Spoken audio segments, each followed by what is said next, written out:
وعنا وناكسن ملكستا أدونك كتشوكتان هالكني وكالسن تي في ودين كايمانيسا حرونتي سمغالة ميابلسي ولي بسين بو هدبا وكفتانكي سياسة إيو علي حراري هدبا بل علي حراري أيان ويدين دونا بل مانتا وحينو هايو إيو برنامجكو وحا وكساب سنان دونتو إيو قابكا دقيسو عن علي كسدو وكفتانك سياسة أدو ما سنتي ياسينو waxaan ku soo qaadan doonaa qodobo aad u fara badan dadkeena daawanaya waxa kale oo aan u sheegi doonaa oo ku jira meesha arrin aan hore looga baran kaftanka siyaasadda laakiin dadka u noqon karaya digniin iyo inay wax sii ogaadaan sax oo laga sii hortago ciidamada al-shabaab oo meelo ka mid ah Soomaaliya dhex maraya oo ku fool leh meel aynu tilmaami doono ayaa sirta caynkaas ayaa waxay la qumanaatay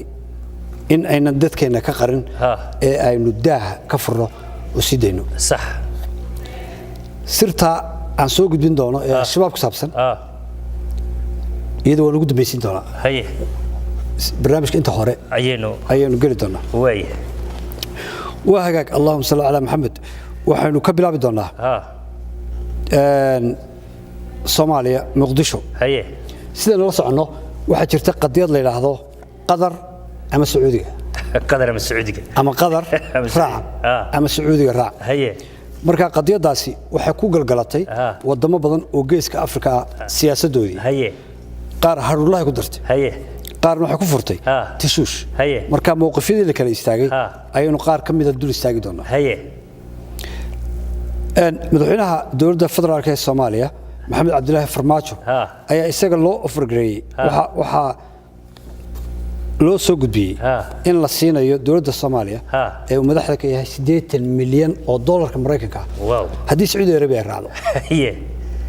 يا أن هدي الراعي وذنا إن مركز خسارة أي سوف صار دولة الصومالية وياه 6 مليون دولار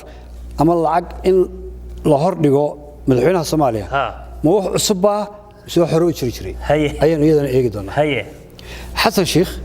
وقت إيران سعودي أي حرير كوتشريين وحيصهر ديان ياسينو 4 مليون دولار إن دولة الصومالية أي كل واقضوا إن إيران حركة وتشرت حسن بتشوفينا مركبة حرير كوتشر هرب كوتشر دولة جيبوتينا مركبة حرير كوتشرت لعقتي 40 مليون هاي السعودية العربية أو بلان قادي مدحونا حسن شيخ إلى هذا $2 ميسين لما هيو عرفت ده بلان بمله يا عرفت حتى هذا إسرائيل وربالمشنا كودا قارب بدني بالما أنت لنا عن سكرها هذا إسرائيل وتكون بس بيرس هذه عرفت إلى دول كسر قشان عرفتها وحبك فايد ميسين هي أن 6 مليون دولار ayaa farmaajana la soo horkeenay wasaas 80ka uu ku gacan sayray waa ka tagay hay dad badan Soomaaliyeed ayaana ka dageen in farmaajo 80 milyan dollar uu diiday ama dawlad baahan oo saboola ay xilligan 80 milyan dollar ay tiraahdo ma rabno cadeynteedii dadka diidan in arrinkaas aan u dhabahayn ayaan u soo gudbin doonaa war aan ka soo qaatay warbaahinta dalalka عربتها أو حقيقة بل إلى الدعوة. وفي إطار الضغوط التي تتعرض لها دول إفريقية قالت وسائل إعلام صومالية إن السعودية عرضت 80 مليون دولار على الرئيس الصومالي من أجل أن يقاطع قطر. وعن الضغوط أيضا الممارسة على الصومال تداول رواد مواقع التواصل فيديو ورعدوي إنكسر اللغة العربية تاعي الصومالية تبغى عربية ولا تغنى واحد تمام يساوون إن 80 مليون دولار دولة الصومالية أيكوك عن سيد يا هي تاسرواتها دولة داسي أنت هديدي أيها موقف كذي ولي أنا قدر يسعودي منها هين أي تاي ملح أمر دحدحاد قدرنا دينعيده أي كدوديسا oo dawladda Soomaaliya durba hawadeeda isticmaalaysa oo xagga duulimaadiyada diyaaradaha marka xiriirkii Soomaaliya qadar isna wali wuu jiraa oo lama oran karayo xiriirkaasi waa la kala goostay iyaguna de kulli lacag bay ballan qaadayaan way oranayaan mar dii annaga soo raacaysaan intaasaan idin offer garayna taas la huba taasna way jirtaa waynu eegi doonaa haye waayahay Djibouti ayaa markiiba xiriirka iyada xoog geysay Qatar waa war haye berigi Iran Sacuudiga raacdo u geysay Iran marka Djibouti waa pro Saudi Arabian iyada meeshii adeeda meeshii Sacuudiga ku talabsan ay ku talabsanay haye dawladda Soomaaliya hadan mar kale ku noqdo 8 milyan haday diido oo ilaadan dhaxdhaxaad baan arinta ka noqonaynaa maxaa ku soo fool leh waxa ku soo fool leh 4 sano soo socda inaan xaj ka batay Soomaaliya xaj ka loo diiday Sacuudiga meel kale ay ku dagaalamaan bariis baan ka jarreynaa ma oran karaan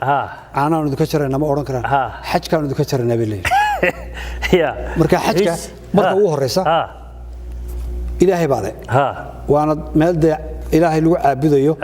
oo ummadda muslimka oo dhan ay yimaadaan sanad kasta iyagoo waajibaadkaasi gudanaya Sacuudiga marka xajka annaga leh ma oran karaan defiisuun bay ku diidayaan waddankayga soo gali kartid marka haddii Sacuudi Arabiya aanad galiba karayn xajki xagee ku habsanaysaa meel aad male marka dawladda Qatar durba uu ka jaray Sacuudi waxay ma soo gali karaan Sacuudi Arabiya xajka ma iman karaan waayahay Soomaaliya haddii lacagta diido oo isxariifiso xajka ma iman karaan xajka daadi wixii hore ay oran jireen waan idin siinayna ballanqaadku ma haydna iyana way go'aysaa dawladda Djibouti mar kale ku noqonayna Sacuudiga raacday Sacuudiga markay raacday dawladda Djibouti waxay looday in dhulka ay isku hayaan iyagii Eritrea ay dawladda Qatar ilaaliso ajaayib marka dawladdii ku ilaalinaysay nabadgelyada ayaa xiriirka u jirtay dawladdii askarteedii aroortii diyaaradda raacay waa bixba haye abawarki ninka ilaaha madaxweynaha ka Eritrea nin naxamaha isaguna sidiisaba waa nin gardaro markay dhooftay isagu Qatar buu raacay markay dhoofeen Qatarti hore u soo galo meeshii isaga qabsaday meeshii isaga la wareegay haye Djibouti way markay sidaa u eegayaan Eritreanki Djibouti waa siixan weeydi haye hurdo waladi weeydi haye dabeetana Egypt Masar ayaa tiri walaalaha ayaa tihiin mowqifkii Sacuudiga raacdan annaga nagu hadlaya annaga ciidamo keenayna nabadgelyo Eritrea iyo Djibouti dhexdooda arkay farmaso fiiqi karaan ما يكرر أنت مركز تري إثيوبيا جيبوتي لهذا الشيء هذونا واحد تري جيبوتي عرواكي عر إيجيبتي مصر والماشى كان ما يكرر با هدانا دمسك ذي والماشى واحد نقطة با فرن دجال جيس كافريقيا لا مش هو مثلا جيبوتي باتري وردل وين وده إيطاليا هي منهين مال أيكون هردمان إيجيبتي إثيوبيا أنا وده وهو باينا سيدا دراديد إيجيبتي بروك هذه دبتنا حكون لفتان قيلدان قرمة مدوبة هي وأنا جالس وقاعد وقدر عبين أنا جالس وقاعد أنا جالس وقاعد مش إذا مو وين لك أنا هي مركز جيبوتي دي سعودي يقوم با فرت التاجي ومركز كده بتاعته ما بي حبسن إن قدر أي كسر كويسو يدو إلى الناس هي يا ورع شيء مركز دولته جيس كأفريقيا أي قارنا قدريسين قارن سعوديين قارن وسعوديين مركز خلاف يهرد الحوق له أي كسعودة هي سامينتي دلوقتي واساسي سامينتي قدر بنقول كترنا واساسي ويل سوماليا ويل رهر جيسا أما الصومال لمبا أي قرانك ملفي عن كجاري ترتن أبو دبي لقوا قبني ما شاء الله وإسكوا ذينو كانت صدحات أما الله بعد صوقله تاسو أرنونا السنة دبيتنا إماراتكي أي استجي ويل قدرية لبدو بالسيف تاكل عليه وسم سفرية رودك يكون قديرة هي واي الصومالي هو تنلب عليه ولا مسعودي راعنا إماراتك بس قدر برضو أنت ميل الصومالي كوها عايزه ماشي كبح بيله ندافع هي مركايركو وحترتنك أوجلي الصومالية هي نوت سومالان ترتك على جليو سومالان كم قرة سيد ويلك بدأ وشاقي أو أن وإذا عضها وشاقي صوماليا وكسعد مركز صوماليا أي لوسو مسافرين صوماليا تكون غالية هرجسويمي يركوا هذا وحده أرجع ساقبص مقع الصومالية أي ماشي اللي يسوي أساسي قدر بقى مقشي هي قدر بقى فيزا تقول صادرته ولما تري أنت نوشة هاي شقوات كشقيستي ينا القدر كل نولات أيان كسيننا وسود عليه هي وأرنا دون أحسن وياه هي يركض تقول كي على تبغاته إيربوت كهرجيس أيو يصير كناف هي waa la soo qabto gudaha la dhigo gudaha wuu xidhay ma hadda wariyarka quraanka meel dheer buu la gaaray tartankii islaha ka qayb yarku waa hawlba qabsatay haye tartankii islaha quraanka kaga qayb gal ayaa ilaa xarig maraya okay Soomaaliland maxay ku eedanaysaa markaa Soomaaliland waxay ku eedanaysaa haddaan Soomaaliland nahay annagu waxaan la jirnaa Saudi Arabia iyo Imaaraadka qadarna xiriirkan u geynay qadartii aan u geynay ayaa doonaysaa adigu inaad tagtid ibadna doomartid haye deeyarka horta isagu dambi ma leh hal wiilo shaqo tagay oo soo shaqaysanaya qadar koob shaak ma cabaysid in la yiraahdo waa khalad haye haddana xarig loogu daro u mutaysan taasina waa khalad kale leen afba laga oran kara ma tii kartid iska noqon guduhu ku jira haye yarkaas isagii baa garan la wuxuu xidhay ilaa dooya biyo haye Soomaalidii baa inta wareertay oo arrimaheedii dhamaysan kari weeyay oo iyada ay madaxa iyo goradda iskula jirto ay iminka shacabka waxay ula timi wax aan khusayno adigu maqadar baa la jirtaa gudaha gal Sacuudiga tahay maya wax ka baqaya laba isqabta xitaa in iminka ku kala tagaan anigu Sacuudiga la socdaay horta adigu xagaa tahay haye ya arrinka qadar iyo Sacuudigu aad bay Soomaalidu adag bay ka dhacday waaye diyaaradii qadar ayaa hawada Soomaaliya isticmaalaysa haye hawada Soomaaliya markay dul marto ayaa berbere maraysa hadii ilaahay ku reeyay waxay maraysaa boosaas maraysa waxay maraysaa Hargeysa waxay maraysaa gadhka warsamaxaad rimiygiiba arkaya dabeeto Soomaaliland baa iyana dhinaceeda ka hanjibeysa waxay ku leedahay Saudi Arabia gantaalaha dheereeya ee diyaaradaha soo ridi karaya waa in la soo gaadhaa way anu aakayaan haysnaayo qadar diyaaradeeda ma soo ridi karna daada baashana la soo gaaray Faysal Waraabe ayaa isaguna sidaa ku hanjabay haye way bahala la soo ridaa reermiyigi diyaaradii baa batay markaa haye qadar markii maqashay Soomaaliland uu hanjabaysa diyaaradaha soo ridayna ayaa awal 3 jeer ay mari jirtay 12 jeer bay soo martaa bay meesha maraysa haye kuwa xagga u socda iyo kuwa xagga u socda dabeetana reermiyigi ayaa dawaqaday wiigan oo dhan iyo wiigi ka horeeyay cirkun bay eegayaan waa qadar diyaaradda halka marto ya waxba haysta waxa tii halka marto waa qadar ma tii Madagascar hilibka ka keenay jirtay tii sigaarka Seychelles geyn jirtay Faransiiska waxa in la soo ridaa ka boqdo markaa oo ila wada qadar hortaas ku daran war bal qadar taana inta aynu kaga baxno haye waayahay waxaan tagi doonaa Pakistan haye baan yaasiin ku geenaya hawl adag ayaa meesha ka jirta safaaradda Soomaalida ay ku leedahay Islamabad haye safaaraddaasi arday aad u tiro badan ayaa ka cabanaya haye oo waxay kaga cabanayaan adeega loo sameeyo oo aan si fiican loogu qaban markii uu horsay ardaydu markay apply gareeyaan jaamacadaha iyo fiisayaashaba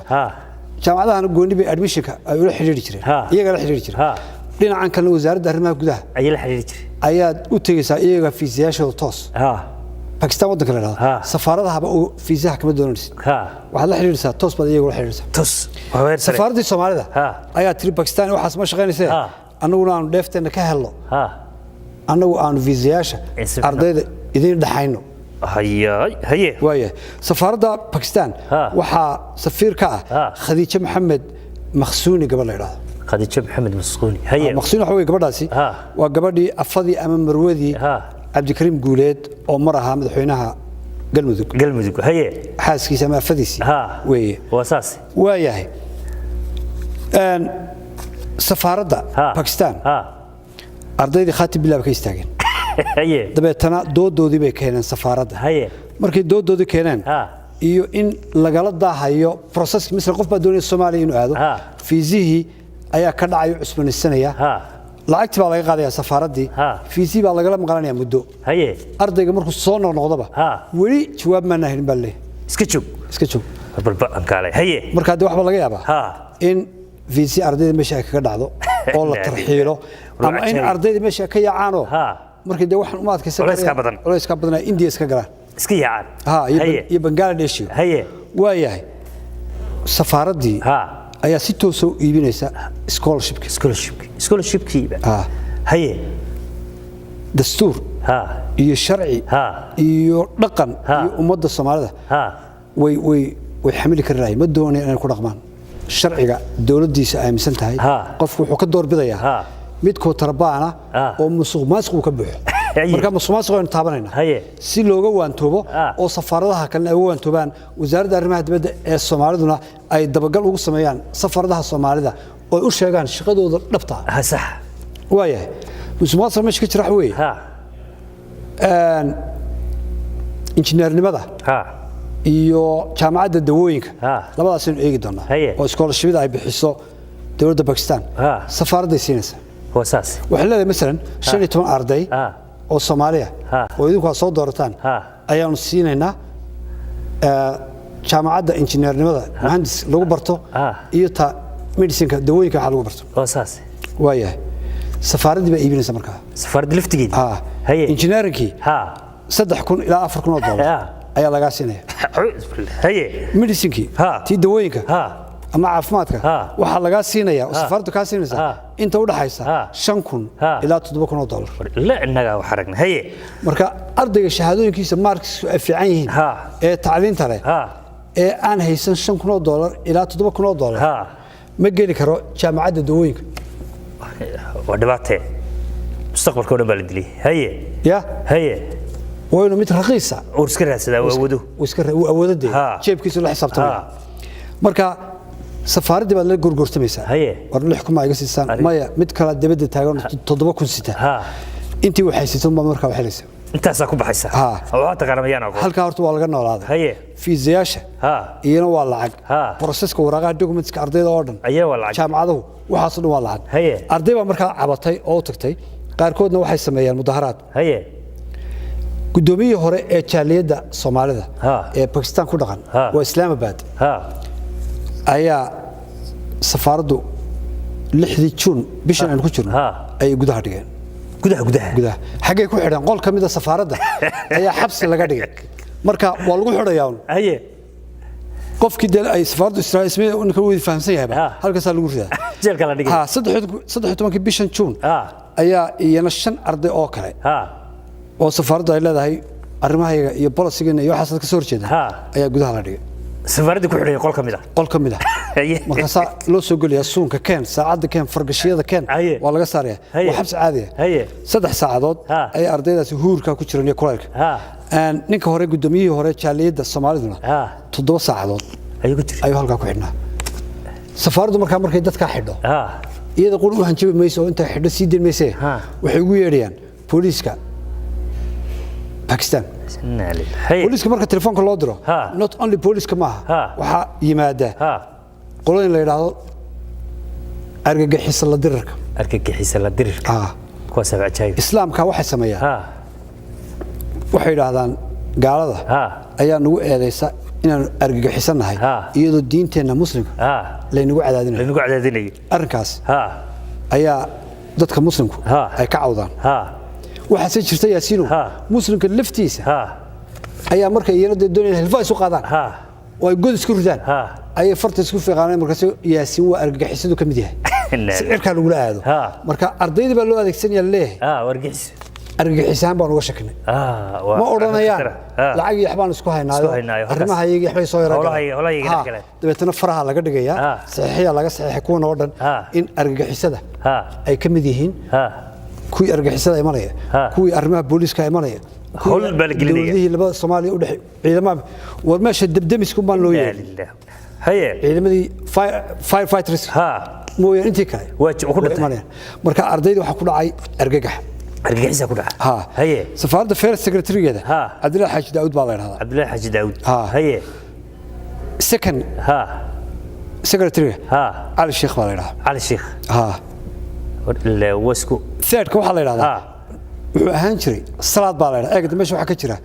salaad guuleed bay isxigaan ama ilmaadirin madaxweynihii hore darawal buu ku yimid marka hore safaaradda haddana waa third secretary waa dhimanka shaqa fiican buu helay meesha area marka nin la yiraahdo secretary-ga dhan ee meesha aadan baa la yiraahdaa aadan iyo gabadha safiiradii waa mahabreed wareere oo family ma sheestay marka 7 qof ayaa meesha joogo habar wadaag ilmaadeer iyo dumaashi isu ah meesha waa lagu dhintay meesha waa lagu dhintay marka safaaradani waa muraayadii ummadda Soomaaliyeed waxa la doonayaa toddobada qof ilaahumay isku reer ahaadaan reernimaduna wax xun maaha laakiin reerku waa inay u shaqeeyaan ummadii Soomaaliyeed صح marka dadkii baa jeclaanaya xitaa reerkaasi jeclaanaya laakiin markay inagu meel fadhiisano abrudaag iyo abti iyo maadeernahay dadkiina aynu marqood cabayno oo aynu qaybta argagixisada Pakistan ugu yeedhino dadkii way naga yaacayaan dadkuna waa dadkeennii marka maalinba waa meel ba ka dhacaysa ardaydu waxa weeyaan iyaguna waa muraayadii waa ubadkii iyo mustaqbalkii berito kuwa markaad la dagaalantay oo astraahid baabi ummadda waxba u reemaysid ma jiraan waxaan ku baaqaynaa in safaaradaha not only tan tusaale soo qaadanay qurmaahe in dhammaantoodba safaaradaha wasaaradda arrimaha dibadda ay daba socoto oo laga bilaabo horta bal safaaradan calanka Soomaaliya suran yahay dadka ka shaqeynaya maxay siiyeen bal soo ogaado taas oo saas weey hadii ay wax isu wada yihiin war meeshii qayb idin siiyay waana in loo sheego shaqooyinka ay qabanayaan lacagta la shubayo ee ah in 3,000 ilaa 7,000 laga siinayo ardayda dawayna khasnada dawladda ku dhacdaa ma jeebkooda aadi oo dawladdu ayagu mushahar u soo dirtaa safaaradda laakiin ma aha safaaraddu inay jeebkeeda ku shubato haye ardayda iyo reer Islaamabad intaasan ka oranaya waxa jirta Yaasino Karachi ay qonsuliyad ka furtay Khadiija Maxamed Maqsuuni haye dabeetana dawladda Pakistan ayaa tiri qonsuliyadina waa sharci darro haye sharci ma dabeetana iridaha iyadoo shaqeynaysa ayaa loo laabay ardayda Karachi oo dhan ayaa imka Islaamabad soo shubaya si ay shuruucdoodii iyo arrimahoodii ay halka wada dhameystaan waayahay safaaradda waxaan rajaynaynaa in ay ishagaajiso sharciga ku dhaqanto ummadeeda wax u qabato ardaydaana ay hagaajiso waayahay inta aynu kaga gudubno waayahay waxaan tagi doonaa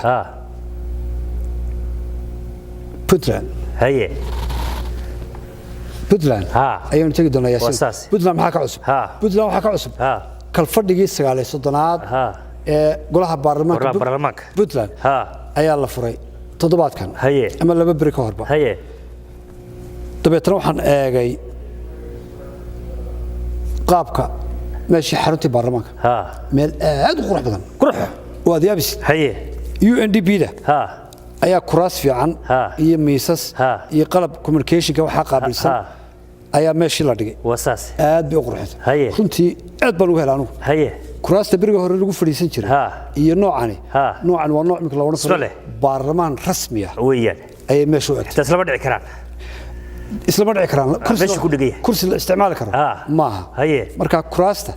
iyo qaabka decoration-ka wuxuu ahaa mid aad u sarreeyay waayahay markii la furay kuraasta quruxda badan leh ayaynu eegi doonaa bal waxa ay keeni karto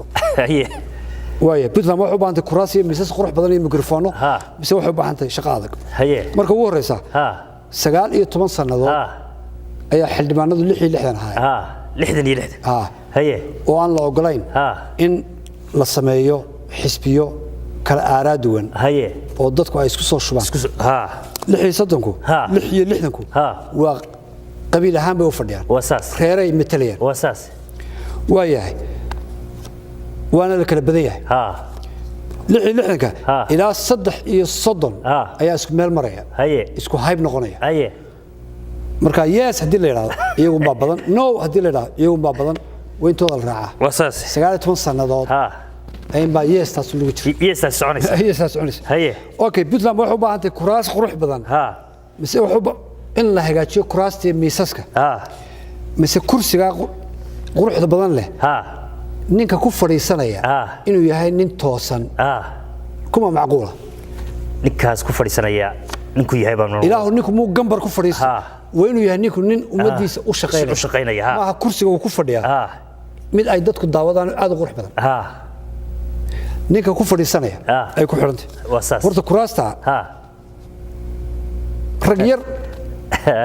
oo shaqeeya oo maskax furan oo aqoon yahanaa ayaa ku fadhiista boqolka kursi meesha la baneeyay iska buuxsamaya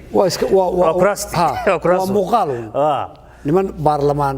ay bay ogyihiin niman tala goosan kara iyo niman shiri kara ilaa gudoomiyahoodu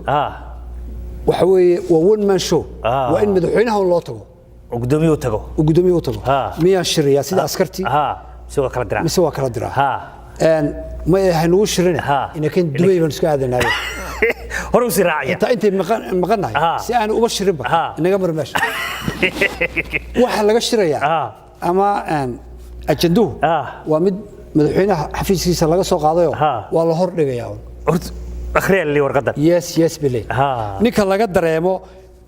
in ay wax u baxsan yihiin oo wax fahamsan yahay ninka markaa de mooshinadii Soomaalida caadiga ah in baa lagu qaaday aroorta la finishay wadada banay baa leeyahay shaqadii baa laga yarin baa leeyahay marka ninka xildhibaanka Puntland si shaqadiisa uu ilaashado reerkiisana u bisho waa inuu de iska noqdaan nin wixii kana iska saxaa taasina waa taa haddaad aragtid meel ay taalo kuraas la isla dhici karayo oo kursi loo qaadi karo inta kor loo qaado mid kale ku dhufan kartid sidii kartid meesha dimuqraadiyad ba ka shaqada waa taala dimuqraadiyadna waa taala waayo ninku wax kursiga ku dhufanaya waxbuu diiday markii la maqlo waa in kursigii buday baarlamaanada ruushka isticmaala kuwa Brazil ba isticmaala kuwa Japan ba isticmaala Ingiriis ka isticmaala adduunka dhan ba kuraasta isla dhacay laakiin hadda shaqa socota hoosh waa socota kan Puntland masaamiir baa lagu dhijo dhinacan u dhaaqmay saas u yahay marka adiga waxa xitaa waxa diidan tahay aan madaxa ruux kareey hadda ka ku xigay firigarbiis ma firigarbiis halka saas soo fadhida marka baarlamaankaasi waa ka dhaliish ugu weyneed ayaan ku sheegada baarlamaanka dhan ee metelaya beelaha wadadega Puntland oo 19 sanadood jirtay oo kala fadhigan uu yahay kii 9 ayaa yaasiin aniga xagay kale waxa ila ayaan daraa in nin Ethiopiani uu shirka u furo isoo Tigray ku hadlaya warartaas waa ajaayib waayahay marka yaasiin barnaamijyadeennii hore ee halkan ka baxay ee kaftanka siyaasadda waxaan ku soo qaadanay in General Gabriel laga saaray Muqdisho ama Soomaaliya iyagoo dadka Soomaaliyeed ay ka soo horjeesteen inuu sii joogo Soomaaliya waxaan ku nidhi barnaamijyadeennii hore Gabriel wuu baxay laakiin gaas baa bedelay oo ku shaqeynaya siyaasadii dawladda Ethiopia si uu raali geliyo dawladdaas Ethiopia waxa taa ka marakacaya sida baarlamaankoodii ka fadhiga 9 ay maanta ugu fureen ama weegan ay ugu fureen in nin Tigray uu isagu hadalkii qaato u furo oo loo turjumo oo shacabka loo tumo goorma ay iman doontaa in reer Puntland siyaasiyiintoodu ninku doonaya ha noqday uu isaguna sideena soo kale ay u sameeyaan uu yiraahdo baarlamaanka ma shiri kartaan ama ma fadhiisan kartaan Ethiopia haddaan nin reer Puntland aanu ka hadlin inta qiyaamaha dhicmayso ma dhac ma socoto marka ninkan hadlay waxay tilmaamaysaa inuu yahay wakiilka Ethiopia meesha laga sheegay laakiin waxa ay tilmaamaysaa oo ummadda Soomaaliyeed toos ay u muuqanaysaa in Puntland ay qayb ka tahay oo laga xukumo Ethiopia waa dhibaato weyn oo markay shirayso oo nin joogo hal baa jooga oo marka xaflad ay leeyihiin sanad guuradii imisaad oo ay Tigraygu galeen Ethiopia in Puntland laga xuso iyo waliba Somaliland halka u taagnaa turjumaankiisana wato marka maamuladan oo dhan sidaas gacanta loogu hayaa bal dadweynaha soo bandhiga horta khudbadii qayb kamid ah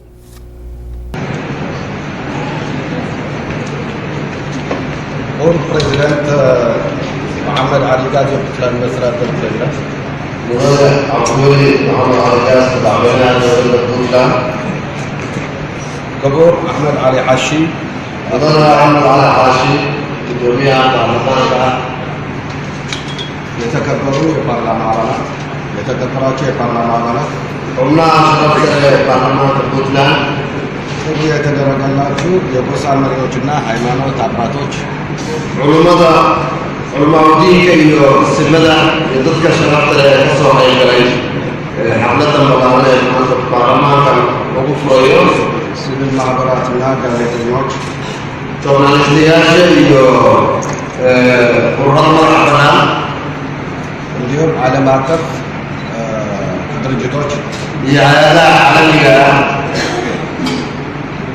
እንኳን እንኳን ለ39ኛ የምክር ቤት መክፈቻ በሰላም አደረሳችሁ ለማለት እፈልጋለሁ። በጋ ያል ማንቲ ሶስተኛ ስራ ሁለት ስራ በፓርላማን ኩላን ወርሶ ኮሚሽን ያለ በመጀመሪያ ለፑንትላንድ መስተዳድርና መንግስትና ህዝብ ፈርቀው ወረዛ ማሙከ ወረዳ ፑንትላንድ ሻዕብ ፑንትላንድ በአሁኑ በቅርብ ጊዜ በአፍሩን ወታደራዊ ካምፕ حراري أمر كل لماذا دوتنا الآية በጽንፈኛው አልሸባብ ህይወታቸው ላጡ ወታደሮችና ቤተሰቦች لماذا يكون على الأركاس وكل شيء أيضا نطلب شعب قرية دوتنا قرابة يريد በሚስዮናችንና በኢትዮጵያ መንግስትና ህዝብ ስም أنا والله مقع مجرد يقول إدارة إثيوبيا مقع إثيوبيا ሀዘኔ ለመግለጽ እፈልጋለሁ። تعسيب الله أن أنكر بدره ጽንፈኛው የአልሸባብ ቡድን علي مع ترجمان كيس وطني كري يا ترجمان كيس تاو ديار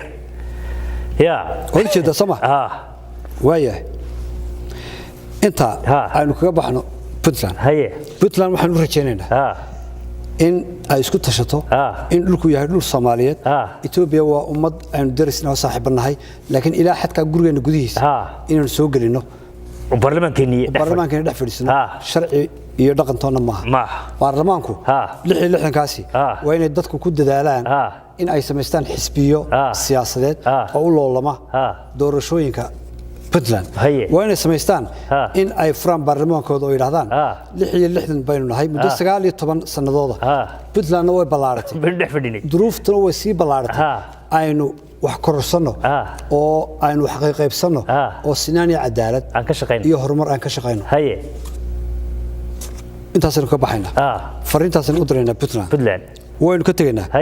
khaatimo iyo xiriirka ka dhaxeeya Soomaaliland heshiis ayaa haddana mar kale magaalada Hargeysa lagu galay waa khaatimo iyo Soomaaliland heshiiskaasi muhiimadiisu qodobada ka soo baxay waxa weeye in la mideeyo Soomaaliland lafteeda وزبالة سدحكش وين سدحكش وين لو سنادو أودا أما أود قيبسك سومالي وإن الفليو شراركي يقعنا ذي وحي كصاب حي أو أي نقطة حقيقة نبا إن قلنا كل جدو هي وياه إن بروفيسور علي خليف قلاير وهذه شركة العليا إن ماشي السومال لا لا إيه الرهبان إن أي نقطة ميل لو ذليه ومضى إلى ميل لو ذليه وحول ميل لو سميه وسد برسي سيدو هذا الكبر ده مركانو قاحنو بيش ده حقوري أنا يد ميل كوش بانه لا أقعد دتك لا فيريو ومضي يقول كيبا سفي عن حلوقة قبس وأساسي وياه أن وح حاول كتاجنتها مركو وهر السبع horta khaatimo dhowr madaxweyne ayaa soo maray laba madaxweyne oo waxay iyagu qoryahoodii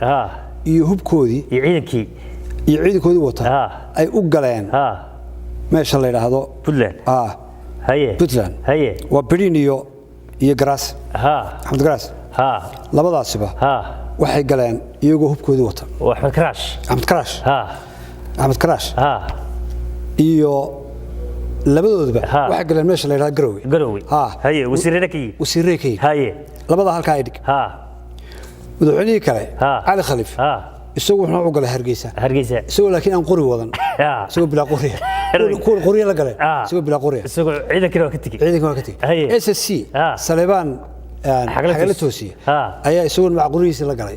سيدا ولا تجي وزير وكيه سكة صباح نقطة دتكو إني شيء مدان وهشيان أو أي نبض دليان عدي ذكرته أما كهر ما كرته مجرد ووح ونكسن وحقون أي فرتكو جد أنت سيدا وحلاك على غيب سنة سيدا وحلاك على غيب سنة أنا عيار معها دتك قروح أمسين إن أي ماشي مصدق على وأي كسر دنتين oo ay dhulkoodii tahay oo Soomaalilandnimadu ay tahay beel soo halgantay oo mujaahidiin fara badan leh oo dhulkoodii xoreeyay iminkana midhihii goosanaysa marka cid kale oo tira bal midhaha anana meeshaan deganay aanu dala goosanno way ku adag tahay in ay mabda'aas qaataan waa majority-ga oo rag laga xoriyay bas dad kale oo kamid reer Soomaaliland oo wali beesha dhixin waxa aaminsan tahay in meesha la wada leeyahay oo ay tahay in loo sinaado oo cadaalad la dhaliyo laakiin kuwaas waa yariin inta mujaahidnimada aaminsan ayaa aad u far badan wasaas waayahay qolooyinkii hore ee sool iyo sanaag iyo cayn ee hore u joogay ee dawladda Soomaaliland kamid ahaa ay ka mid yahay Salabaan Xagla Toosiye wasiirka arrimaha gudaha Faratoon kuwa baarlamaanada ku jira indha ninka la yiraahdo oo kale dan soo qaadano in Ali Koore rag badan oo wasiirka arrimaha biyaha raggaas oo dhan waxa iyana imka ku soo kordhay ay u arkaan Ali Khalifi kooxdiisu inay xeebti ku soo kubaareeyeen meesha wala isugu ya haye waa khatar lafteedu anaga meeshan kaadaydu soo cabnay ee qolo qalmaan sidata oo iska xaragoonaysa inay soo gasho noogu timaado meeshan waxaas aqli baa oo aad loo bumbuuno ma halka horta xintan ayaa ka jira siyaasadeed ayaa yaasino ka jira meel u dhacba khaatimo waxa kale oo iman karta Ali Khalifi kooxdiisu way yimaadeen nabad baan la gaadheen Soomaaliland qolo kale ayaa oran doonta waxaanu nahay garabka khaatimo ee aan heshiiska ogolayn ma ogolin dibadna garabkaasi iyana qoriyo qaadanayaan oo dagaal iyo hawl garabka cadaaladda la bixi doonaa waxbay la bixi doonaan dibadna waxa la oran doonaa hadana khaatimo kale ayaa xagga jirta haddana waan kale iyo nabad kale heshiisiin dambe haddana qoladaas soo galaysa khaatimo triba haddana baan ووضع دماني ومسلسل aad u adag inuu dhamaado durba qaar badan ba qaylin oo على khaliifnimo matalo haye على ciise oo ruucadaagi hawshan ba ka dambeeyay khaatimo ayaa isagu ka gows qabsaday kana gaabsaday in uu talada علي khaliif qaato haye waa diiday isagu haye marka anigu hargeysa tagi maayo buu taagan haye marka durba warta khaatimadii in laba muddo ay kala qaateen oo qolo ay dheeraysay ay hore u gashay meesha haye waayahay wax qaybsiga ayaynu eegi doonaa Soomaaliland مثال يربان كسينية ما دام برنامج كانوا هي يصيروا كفتن سياسة أرين كفتن كصدر دونا سيلايو أحمد محمد سيلايو مدحونا سوماليلاند يقولكو أديركو يهاي مدحتوده هيست محمد حاشي أي سفر وضع قراي دولك مرة يقول لغاني طبعا رير بوهيدين رير كمرك وهيدين أي سيد عادة هيد أرداب الفريسية واللو جوجلي wixii reerku ay hayeen balokere iyo wixii ay gasiin cunto ay hayeen waxba lama hagaran wala soo dhigay meesha la soo dhigay dadna farxasha la weydika Soomaalidu dhaqan bay reemigoodu leeyahay oo hadii jeer marka cunto lagu keeno xeero weyn waxba la hambeeyaa oo reerka loo reeba ila dadka ka dambeeya marka hambadu meel walba gacanta lama geliyo qayb dhan baa jiro asluubta iyo akhlaaqda loo cuno qaybta lama taabanayo inta ku aadan ayaad hilibka saaran madcunaysa dabeetana markii cuntadii loo keenay laga tagay ayaa la bilaabay cuntadii maxamed xaashi ay baa hilibkii dabada u qabtay digta odaygu ishu buu ka eegaa ayar buu xoogaa iska cunaa odaygu markuu arkay in waa nin dhaqanka yaqaan waa nin weyn in meeshii dee la gaari jiray la gaaray oo aan lagu sii talax tagin ayuu faraxasho markaas yidhi alxamdulilah أدر محمود بس مركز رير كده رير بنقدر دنبيه أنت هرب محمود لبضع عم بوب بحانو ومتشوجين مركز سينايا ورنايا أدر وكهدي أدر واسدي محمود هذا بالشقيب وسيد جريه هي مركز سينايا وحاركي إن محمود كلي عدو قيلي سينايا دانو قيلين به أروح كتير إنه حير دانو حبك كتير تبترين أنتوا فرحالك ودي بقصور نقضي حير دي أيوه حيري أدر مكرب الله ورنايا سينايا كهر saxanko faaruqa ayuu cilmiga ma cid ba meel ka daawanayso arkaysa silaayo inuu mar ka farxasho waxa la oranayaa labadii nin xeeradii dhameeyay soo afantama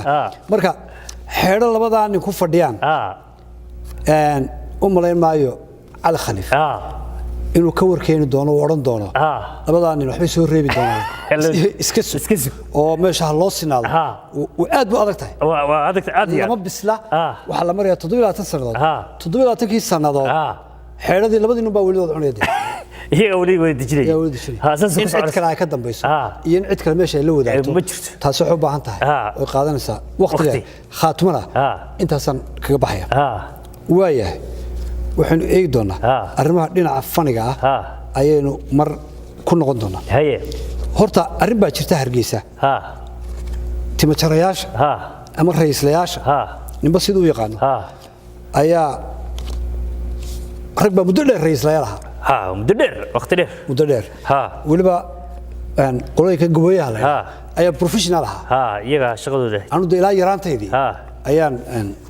ayaan arkay iyaga shaqada iska lahaa oo inta badan rag professional oo qaarkood markii dambe Carabaha u dhoofeen ayaan xasuustaa shaqadii baa lagu soo kubaareeyay nimankii shaqadii la isugu yimi waxa la yidhi soo biriga aanu shilin xaan bixin jirnay lacagtii shilimada ahayd imika dollar baash والعجة ساد يوشون بالغونة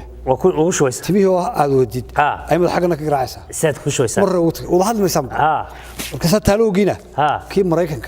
يكي الشينا يكي هنديدا من البالغو ترى كذبت هذا كذبت هاي وماشي يدسيه هرم مرتين هاي مركا نمك هي شغلك سوق باري بالي هي كلا سوماليا معها وحكوا سوق باري إثيوبيان ويتوبيان أورمو أيوة ركوز حكر ماين هي سيدا أساس بلينو وأورمو هي هذه تيك ما جرب مربطة صقل برع بكاك سيري دولار كأردن لما كان سوتك لما كان كهلي جبيو بناكي تاجين دبدا لو سطور هي حتى شغله ذي أيون كقدم والله وقلع مركا حقوق ذودي إيو أريمه ذي كلا أردن أينو دوش كمر هذا الصومال si guudba ayaa hadana shaqooyinkoodii marka loogu tagay ayaa loogu tagay nimanka godkoodii ayaa biyo u soo galay nimanka wallahi qormada ka qabatana hadiya ka qaban kara qormada yaa ka cili markaan waxaan u lahaa walba reerka hadii la cuno qabatay ya shaqadooda lagu dibtay bal shaqooyinkoodii ayaa lagu dibtay ya asaasi taasina waa taa reer burco ayaynu eegi doonaa oo doonaya barnaamijkeenan intayna soo gabagabeen anigoo arrintii aan ka dhawaajiyay ee shabaab ahayd ay inoo dambayn doonto ayaanu burcatiga doonaa dhinaca magac bixinta reer buuco ayaa bilay ku qaban baa magacyo waa yaqaaniin xagga naanaysaha iyo xagga magac bixinta aad bay u fiican yihiin kula heliyeen waa tii shuban biyoodii meelahan ka socday shuban biyoodku waa qofkii shubmaya oo dee finish waxa weeye dhacaankiisu dhaba soconaya dabeetana nafsa ka baxaysa waayahay kiniiniga shubanka loo cunayo waa inuu noqdaa mid shubanka joojinaya horta marka qofka marka hore shubanka ku joojinaya faleebooyinkan iyo guluga hoostana nafaqadii kala jirta ay qoynaysaa jirkii ay qoynaysaa soo ma kiniiniga haddaba shubanka waxay u bixiyeen fur iyo xanjo fur iyo xanjo yani waxba kaa iman maayaan waayahay dumarka buurbuuran waxay u bixiyeen DB World waa shirkadii kreysatay berbera waayahay ragga buurbuuran waxay u bixiyeen gudida abaaraha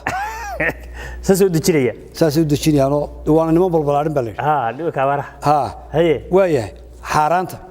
waxaan ka hadlaynaa bisha rabadaanta cuntada xaaraanta meelaha lagu kariyo waxay u yaqaanaa reer buuc baa layidhi qaadhaan taa iyada maan fahmin dumarka haddaba xaaraanta kariya oo meelaha dee si kontrabaan ugu kariya waxay u bixiyeen xalimo gobaad show waa show qarsoon waa showgii xalimo gobaad ya qof tuug ahaan jiray oo laga yaabo hadda inuu dadkiisa iskaga jiro dadkiisa ka dhinac kale waxuu yaqaanaa yaasino xildhibaan hore ya xildhibaanada ka soo qalbay xukuumadda Siilaayo waxay u yaqaanaan guddi sare hadaba taan waan ka helay waxa weeye tuugta telefoonada dafta ama la cararta ama la baxsata waxay u yaqaanaan reer buuco kooxda xidigaha geeska ya marka haddaad maqashid xidigaha geeska ayaa helay waxa weeye tuug baa telefoonka iga daftay ya rag waa la helay waayahay inagoo gabagabadii barnaamijkeena aan hadda gudagali doona ayaan waxaan rabaa inaan ku soo gabagabeeyo sidii hore baan dadkeena daawan ugu ballan qaaday kooxda al-shabaab oo dhul ay mareen iyagoo guuraya aan rabo in aan deegaanadaasi dadkii gaarsiino waa sax kooxda al-shabaab af urur meel la yidhaahdo ayay soo weerareen maal dhaweyto dad tiro fara badan ayay ku laayeen oo ciidamada puntland sax dhibkii meesha weli wuu taagan yahay haddaba xalay saqdii dhexe ayaa ciidamo guuraya oo al-shabaab oo buurtii ka yimid ay soo dhex mareen dhul ama deegaano dhinaca ceergaabo aan idhaahdo aagga meesha la yidhaahdo hadaaftimo ayaa lagu arkay 80 nin oo aad u hubaysan oo kooxda al-shabaab ayaa dad reer miyiga weydiiyey meesha ay ceergaabo ka xigto ceergaabo u socdaaba rilla anaga wax ragna dabeetana dhinac bay ka mareen degmada dad baa markaa soo arkay oo ay la hadleen oo ay directionka weydiiyeen nimankii baabuur baa u timi dabeetana dhinaca ceergaabo ayay afka saareen nimankaasi waxaan uga degaynaa ummadda deegaankaas oo dhani in ay standby ay galaan oo ay ka feejignaadaan in maamulka Soomaaliland especially uu la socdo dhaqdhaqaaqaas oo ah dhaqdhaqaaq aan la dhayalsan karin oo dhibaato keeni karaya xogta dhabta haddii aan sheego waxay u socdaan oo ay tegayaan meel la yidhaahdo beer burco xaggaa kaga toosan marka buuraha golis ee taxan dhinaca sanaag ceergaabo ayay ka samaysanayaan fadhiisimo waxay kala tegayaan beer meesha la yiraahdo sida macluumaadkan sirta ah aan ku hayno cidna ma dilin cidna ma maagayaan laakiin waxay doonayaan meel ay degaan in ay fadhiistaan waxay muujinaysaa in khilaaf uu ka taagan yahay iyaga iyo dadka deegaanka galgala marka in qayb kamid ay soo guurto ayaa meesha ka muuqata marka la fasiro socodka caynkaas habka ciidan dadka area jooga ee shicibkii isma difaaci karayaan oo ma aha ciidamo waa dad qoriyo AK basitaan marka de ciidan haysata un baa ka hortay karto ciidamadaasi ilaa 80 qof oo hubaysan ayaa iminka la ogyahay waxa ku daba jira kuwa kale oo kuwan marka ay meesha sii tagaan ay iyana ka daba iman doonaan waxaan dhageysan doonaa cod haweeney hadaaftimo joogta oo dadkii soo arkay ama gabadhii soo aragtay mid kamid ah iyadoo la joogtay oo magaceedana aynu qarin doono si aanay dhibaato ugu iman laakiin codkeeda si dadku ay u rumaystaan aynu u soo gudbin doono marka bal aan u soo gudbiyo haweenada anagu xalay markii aan yara jiifsanay oo tobanadii ahayd baa gabadhu daysa magaalada timi ayta nimanka hala kale marayaan waana rag haddaan qiyaasna ilaa 80 marka warkii aan qasti gabadhi nimankii bay ku soo dhexdhacday nimankii waa la kala yaacay meesha hub lagu ma haysto rag hub ma haysto nin aan hub haysanina dagaalami maayo oo afartii qori oo la hayay nin waliba ciidamo iyo dhul baa lala aaday